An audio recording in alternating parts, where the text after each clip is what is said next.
اما بعد فاعوذ باللہ من الشیطان الرجیم بسم اللہ الرحمن الرحیم یا ایہا الذین آمنوا اذا قمتم الى الصلاة فاغسلوا وجوہکم وایدیکم الى المرافق وامسحوا برؤوسکم وارجلکم الى الکعبین صدق اللہ العظیم وصدق رسولہ النبی الامین المتین الکریم ونحن علی ذلک لمن الشاہدین والشاکرین والحمد للہ رب العالمین۔ حضرات، آج میں جو آپ کے سامنے حاضر آیا ہوں، ایک بہت اہم بات کو لے کر کے میں حاضر ہوا ہوں۔ آج مولا تعالیٰ مجھے اور آپ کو سمجھنے کی توفیق عطا فرمائے اور اس پر عمل کرنے کی توفیق عطا فرمائے۔ حضرات،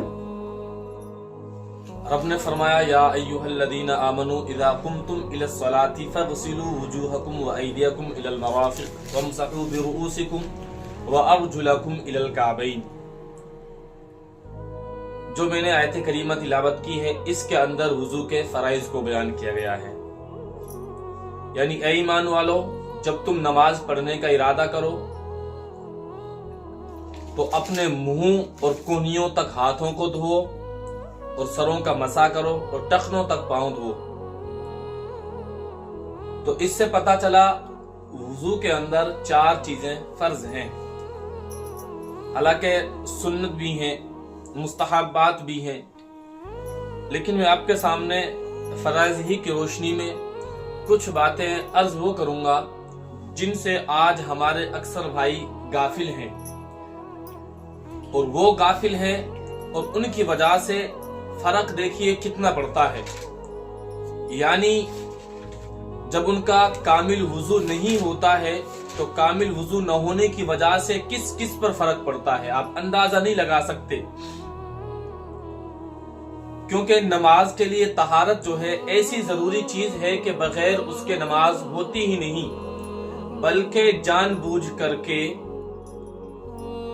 بغیر طہارت کیے ہوئے نماز ادا کرنے کو علماء نے کفر تک لکھا ہے۔ یعنی بغیر وضو کے یا بغیر پاک کیے ہوئے انسان نماز کے لیے آئے، علماء نے یہاں تک لکھا ہے کہ یہ کفر ہے، اور کیوں نہ ہو، کیونکہ اس بے وضو یا بے غسل نماز پڑھنے والے نے عبادت کی بے ادبی اور توہین کی ہے، یعنی اس نے ہلکا جانا ہے، جبکہ طہارت شرط ہے، اور اذا فات الشرط فات المشروط۔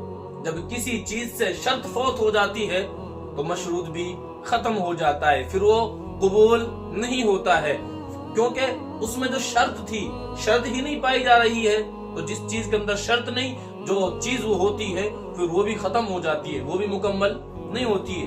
اب اندازہ لگائیے، نبی کریم صلی اللہ علیہ وسلم فرماتے ہیں کہ جنت کی کنجی نماز ہے اور نماز کی کنجی طہارت۔ اس حدیث کو امام احمد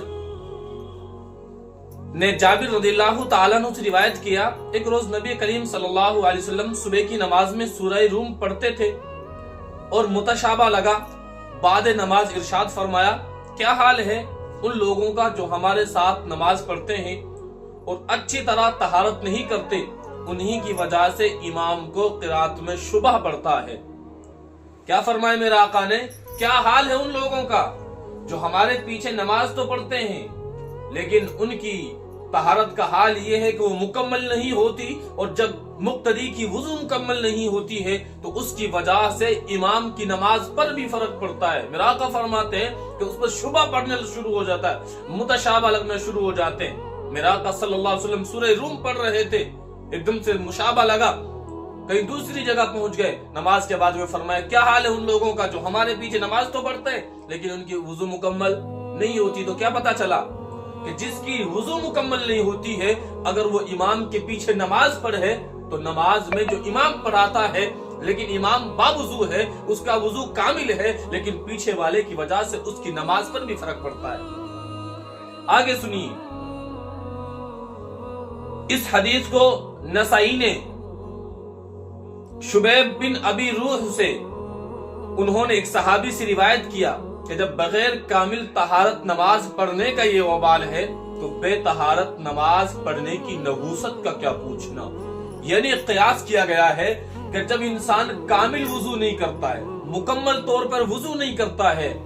जब ये हाल है कि इमाम को गलती या शुबा पड़ सकता है, बिल्कुल बगैर वुजू के नमाज पढ़ने के लिए खड़े हो जाते हैं। एक हदीस में फरमाया तहारत निस्फ ईमान है। इस हदीस को तिरमिज़ी ने रिवायत किया और कहा कि ये हदीस हसन है। तहारत के ताल्लुक से कहा कि ये हदीस हसन है।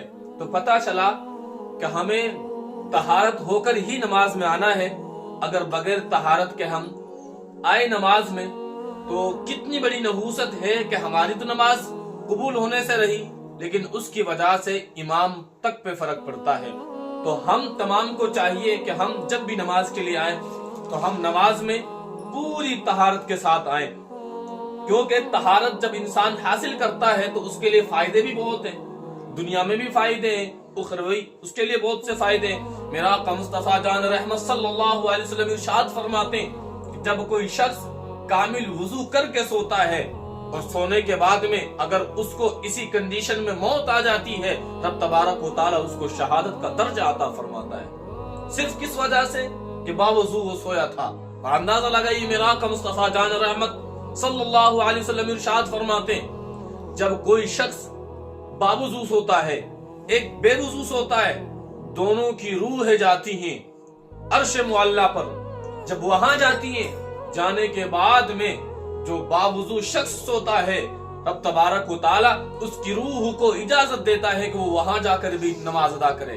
यानी अर्श मुअल्ला पर आप जमीन पर सोए हुए हो, लेकिन आपकी जो रूह होती है वो आसमान पर जा करके रब की बारगाह में झुकती है, रब की बारगाह में सजदा करती है।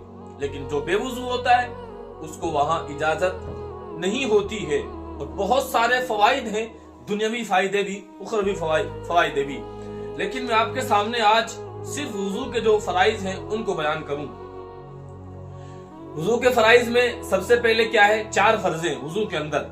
चेहरा धोना, यानी पहला क्या है, चेहरा धोना पेशानी पर बाल उगने की जगह से ठोड़ी की नीचे तक, एक कान किलो से दूसरे कान किलो तक, इस पूरे चेहरे पर हाथ फेरना, पानी बहाना, ये फर्ज है।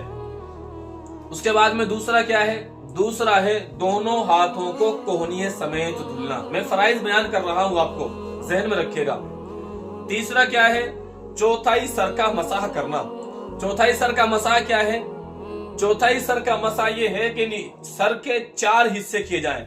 4 हिस्सों में से अगर एक हिस्से पर भीगा हुआ हाथ भी फेर दिया तो आपका मसाह हो गया। याद रखें, मैं सिर्फ फर्ज बयान कर रहा हूं। जो वुजू के फराइज हैं उनमें से तीसरा फर्ज क्या है कि चौथाई सर का मसाह, यानी 4 हिस्से के बाद में अगर एक हिस्से के बराबर भीगा हुआ हाथ सर पर फेर दिया उसका फर्ज अदा हो गया। फराइज में से जो चौथा फर्ज है वो ये है कि दोनों पैरों को सर्दी चल रही है। सर्दी के मौसम में क्या होता है, सर्दी के मौसम में साहिब ये होता है कि पानी ठंडा होता है। पानी ठंडा होने की वजह से हम चेहरे पर पानी लेकर के जाते हैं तो इस तरह से हम अपनी आंखों को बंद कर लेते हैं। होती हैं, झुर्रियां पड़ने की वजह से चमड़ा जो है वो भिज जाता है और आंख जो है खुली हुई रहती है वो भी अंदर को चली जाती है, जिसकी वजह से उस जगह के सूखे रह जाने का अंदेशा है।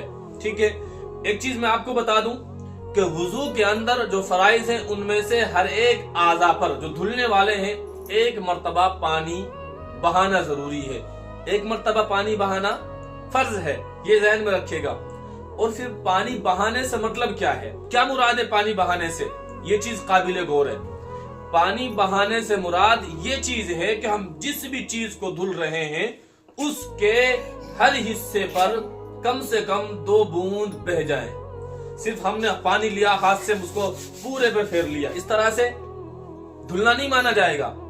इस तरह हमने चेहरे पर पानी लिया, हाथ में पानी लिया चेहरे पर, उसके बाद में हमने चेहरे पर इस तरह से पानी मारा, पानी यहाँ से गुजरा ही नहीं, या पेशानी के ऊपर पानी नहीं गया, या ठोड़ी के नीचे तक यहाँ तक पानी नहीं पहुंचा है, ये जगह सूखी है, लेकिन हमने इसको तरके से किया है, हमने इसको इस तरह से किया जो हमारे हाथ में तरी रह गई थी उस तरी से हमने इस तरह से उसको फेरा है, नीचे उसको बार बार मस किया है या मला है उसको, इसकी वजह से हमारा चेहरा पूरा तर हो गया है। लेकिन इस तरह से वो तर धुला हुआ नहीं माना जाएगा। क्यों? क्योंकि धुलना कहते ही उसको है कि जिस हिस्से को हम धुल रहे हैं उसके हर हिस्से पर दो बूंद बह जाएं। आमतौर पे चीज चेहरे के ताल्लुक से बहुत ज्यादा वाक़ई होती है। चेहरे के ताल्लुक से ऐसा कैसे होती है कि जिन हजरात के दाढ़ी होती है वो ये सोचते हैं कि सुन्नत के ताल्लुक से थोड़ा आइए कि जो सुन्नत है वो हर आज़ा को 3-3 मरतबा धुलना सुन्नत है, 3-3 मरतबा धोना सुन्नत है, 3-3 मरतबा पानी बहाना सुन्नत है। लेकिन आजकल आमतौर पे क्या देखा जाता है, आमतौर पर ये बात देखी जाती है कि जिस हिस्से को हम धुल रहे हैं आज़ा के, चाहे वो हाथ को हम धुलें चाहे हम चेहरे को धुलें, तो 3 मरतबा ही पानी लेना है। आमतौर पे ये बात मशहूर है, आप खुद भी देख लीजिए और लोगों को देख लीजिएगा। आमतौर पे ये बात मशहूर है कि पानी 3 मरतबा लेना है। 3 मरतबा में अगर हाथ पर 1 मरतबा पानी पहुंचता है या 3 मरतबा पहुंच जाता है, इसी तरह चेहरे पर 1 मरतबा पानी पहुंचे या 3 मरतबा पहुंचे, कोई फर्क नहीं पड़ता। लेकिन ये रिवाज बना हुआ है कि 3 मरतबा ही पानी लेना है। लेकिन ये ज़हन में रखें, हर आज़ा पर कम से कम 2-2 बूंद का पहुंचाना जरूरी है। जब हम ये काम करना चाह रहे हो, हम धुलना चाह रहे हो, तो कम से कम 2-2 बूंद का बह जाना। अब मिसाल के तौर पे हमने चेहरे पर पानी डाला इस तरह से, ठीक है, 1 मरतबा पानी ले लिया हमने। जब पानी लिया पूरे हिस्से पर पानी जाएगा ही नहीं। आप ठोड़ी के नीचे पानी, किसी की दाढ़ी होती है तो वहां पानी कैसे पहुंच सकता है। या फिर हाथ धुले हमने, इस तरह से पानी लिया, तो जब तक आजकल टूटी का मसला तो अलग है, टूटी का मसला है तो हाथ नीचे डाल देंगे तो बह ही जाएगा, उस पे हाथ वगैरह का मसला हो या पैर का मसला हो। लेकिन जब हम चेहरे को धुलेंगे, चेहरे में हमें वापस पानी लेना पड़ेगा। 3 मरतबा हमने इस तरह से पानी लिया। ऐसा होता है कि 90% 3 मरतबा पानी लेने की वजह से आपका चेहरा ठीक ठाक तरीके से नहीं धुलेगा जो धुलना चाहिए था। अगर आपका चेहरा ठीक तरीके से धुलेगा नहीं, यानी आपकी सुन्नत अदा नहीं होगी, तो आपका वुजू कामिल नहीं होगा। तो जब वुजू कामिल नहीं होगा, आपने सुन्नत को छोड़ा है, अगर सुन्नत को छोड़ने की वजह से वो जो वुजू होगा वो किसी भी सुन्नत को छोड़ना मकरूह है, यानी मुकम्मल तौर पर कामिल वुजू आपका नहीं हुआ। तो ये चीज काबिल गौर आज यहाँ मैं जो बयान कर रहा हूँ, मेन चीज यहाँ पर यह है कि हमें हर आज़ा पर 1 मरतबा धुलने का मतलब यह है कि हमें कम से कम 2-2 बूंद पानी बहाना है। और हम जब तीनों आज़ा को 3-3 मरतबा हम आज़ा को धुलेंगे, तो यूं मान लीजिए हर आज़ा पर कम से कम 6-6 बूंद का पानी बह जाना जरूरी है। अगर 6-6 बूंद वहां नहीं बहती है तो फिर उसका वुजू कामिल नहीं है, क्योंकि 3 मरतबा आज़ा को धुलना, पानी पहुंचाना वहां, ये सुन्नत में से है। और जब सुन्नत मुकम्मल नहीं होगी तो उसका वुजू भी मुकम्मल नहीं होगा। तो इसलिए मेरा कहना यह है, आमतौर पे जो चीज मशहूर है कि 3 मरतबा ही पानी लेना है, चाहे उसमें पूरे आज़ा पर पानी पहुंचे या न पहुंचे, इसकी कोई गिनती नहीं है, बल्कि उसके लिए आज़ा पर पानी बहाना जरूरी है। चाहे वो 3 मरतबा में हो, चाहे वो 10 मरतबा में हो, चाहे 15 मरतबा में ही क्यों ना हो, लेकिन हर आज़ा पर 3-3 मरतबा पानी बहाना जरूरी है। खास तौर से चेहरे के धुलने में ये आप बहुत ध्यान रखने की जरूरत है, बहुत ख्याल में रखने की जरूरत है कि चेहरे धुलते हुए 3 मरतबा हम पानी लेंगे, ऊपर से डालेंगे नीचे तक, साइड तक, ये पूरी जगह पानी पहुंचने के बहुत कम इम्कान है। इस वजह से अपने चेहरे को ठीक ठाक तरीके से धोइए। यही चीज मैंने आपको बतानी थी कि आज वुजू के अंदर कितने फर्ज हैं। पहला चेहरा धुलना है, दूसरा दोनों हाथों को कोहनियों समेत धुलना है, इन कोहनियों के ऊपर तक। आप जितना ज्यादा बढ़ाओगे आपके लिए इतना ज्यादा अच्छा है। और तीसरा है चौथाई सर का मसा करना, जो सुन्नत है, बुजुर्गाने दीन से हमें ये मिला है। इस तरह से 3 उंगलियों को मिलाना है, ऊपर लेके चले जाना है, फिर आप भी जो हथेलियां हैं फिर वापस से उनको पलट करके लेकर के आना है। उसके बाद में क्या है, जो ये कलमे की जो शहादत वाली उंगली है, इसको कानों में डालना, जो सुराख है छोटे सबको इसमें सब सुराखों में लेकर के जाना है। फिर अंगूठे हैं, अंगूठे से फिर वापस इस तरह से उसको लेकर के आ जाना है, और पीछे फिर पुष्ट से जो उंगलियों का ये है, इससे फिर पीछे से लेकर के आ जाना है। बहरहाल ये इस तरह से वुजू हो जाता है। तो बहरहाल हमने जो मेन फोकस किया वो फराइज पर फोकस किया है। रब की बारगाह में दुआ है मौला ताला हम तमाम को समझने की तौफीक अता फरमाए और उस पर अमल करने की तौफीक।